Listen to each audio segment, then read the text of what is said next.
we're now, a couple of days away from your son Campbell's professional debut. I mean, the obvious question is, how do your nerves compare ahead of this to when you were boxing?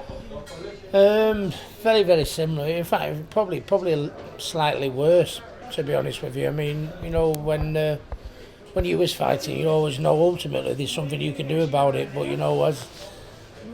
when you're father, your father, you've got he's got to be in the ring, and you've got to sit on the outside thinking, seeing what's going wrong or anything, and you can't do anything about it. You've just got to sit there watch. At least when it's yourself, you can do something about it. So it's going to be very hard. But I think the way he's handled this week, he's had a really big build-up, which makes me feel very, very proud about the team that's looking after him, the build-up that they give him, and everything like that. But more importantly, with the build-up he's given him, I thought maybe it might be a bit too much, but he's handled it fantastic. You know what I mean? He's warmed to it a little bit. To box on a setting like this. In Gibraltar for his professional debut, and doing all the interviews and all the excitement that's surrounding his debut.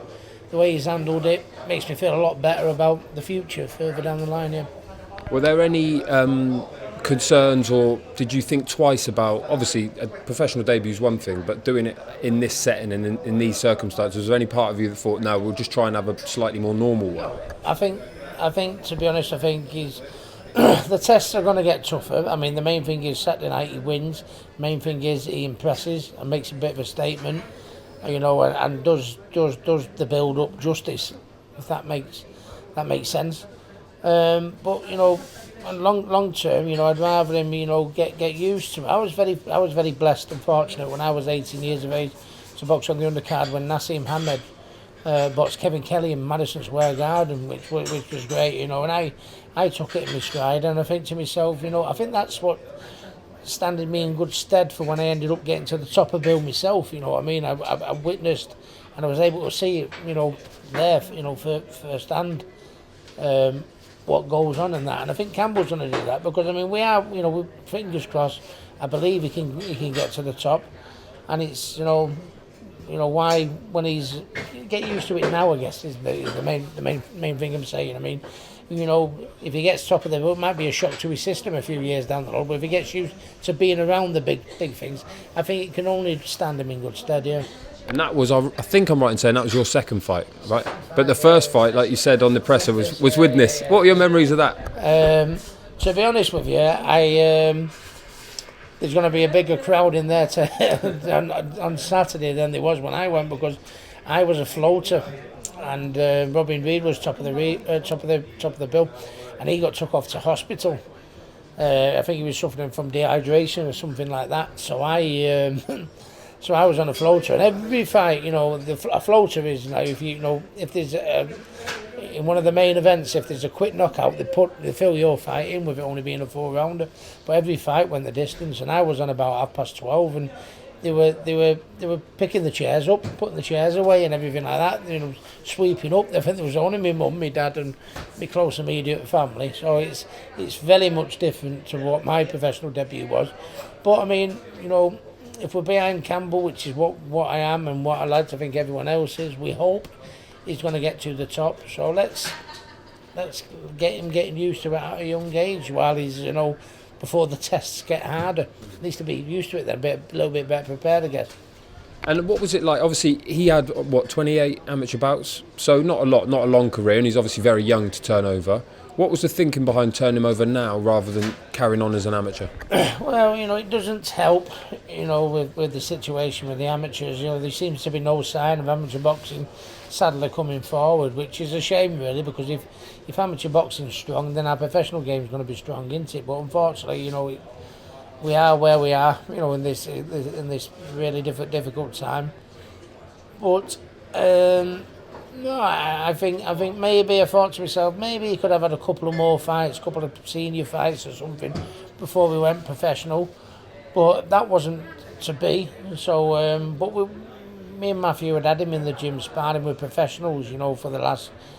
And what we did, we just got him more professional sparring, more competitive work, from the professional side of things, and he just. I thought to myself, you know what we can do? We can either let him stay, let him wait and stay amateur for that extra 2 more fights, but you don't know when it's going to be, do you? So I thought to myself, you know, it was probably a little bit sooner than what we thought. So let's get him pro. Let's get him pro early. It'll be our job. My job as his manager and Matthew as his trainer. You know, to make sure he gets the right fights at the right time. And needless to say, going with Matchroom Sports, you know, there's no one knows better to bring the fighters on better than Eddie Hearn at the minute. So I think it was a good move, to be honest with you. And even in the his last amateur fight must have been 2 years ago, something like that, which is a long time. But he's been doing. I think we've been doing the right things in the meantime to get him where he is today. I don't think he'll disappoint. He's been having good sparring. Yeah. We've seen obviously a lot of father-son trainer-fighter combinations, but you're not the trainer. Matthew, your brother, is, and Campbell's uncle. What was the thinking behind that? Behind you being the manager and rather than the trainer? Well, I think Matthew. Beg your pardon. I think Campbell wanted us both involved. I mean, why would you? You know, if you've got, me and Matthew, there, why would you not want to use us both? But I think he thought to himself, I want to use Matthew and everything like that. And I think at the end of the day, I mean, it worked wonderful, didn't it, with Joe Kawasaki and everything. And I wouldn't say it wouldn't work wonderful with me because he trained in the gym with me, he felt comfortable with me and everything. But I think he might, I mean, if I had the advice, I'd rather be on the outside, so I don't have to deal with the nervousness and the tension. If he wanted me to train, he might have been there and have done it. It wouldn't have been a problem. But I'm just happy the way it's all fell together. I can advise him as a parent. I can advise him as a manager what can go wrong. What Matthew does in the gym, he's doing an absolutely brilliant job, and he knows I'm only down the road. I'm only a matter of yards down the road if he wants to pick my brains. So it's just turned out all for the best. And even though I'm going to be a nervous, even as I'm only his manager and I'm not in the corner, it's still going to be a nervous job for me, and I've still got a job to do. But I think it's just all worked out for the best. I think it's brilliant. I think what it means is manager Matthew's his trainer, Eddie Hearn. 258 management, Sky Sports. I mean, it's been brilliant. Now all he's got to do is back it up with the performance that he deserves, and I hope people enjoy what they see. And from your point of view, as a boxing expert, not necessarily as a father or any involvement in Campbell's career, how good is he, and how far can he go? And is the world title the aim? Is it that big? The aim. And I said to Campbell, if you're thinking of anything differently, don't even bother lacing them gloves up. Don't even bother lacing them up. I mean, it's got to be the aim, the world title. I mean, look, I won 9 national amateur titles, 75 amateur fights in which I won 70, which is, you'd probably expect me to do well as a professional. Matthew, on the other hand, he had not so much great amateur experience. He won a novices title, and even with that, he still became a European champion. Defended it 3 times, went the distance with Saul Alvarez. And that's, with very little amateur experience. So, if Matthew can get to that level, you're not telling me Campbell can't, and they say, listen, you follow your family, don't you? You follow your family, I've done it, he's done it.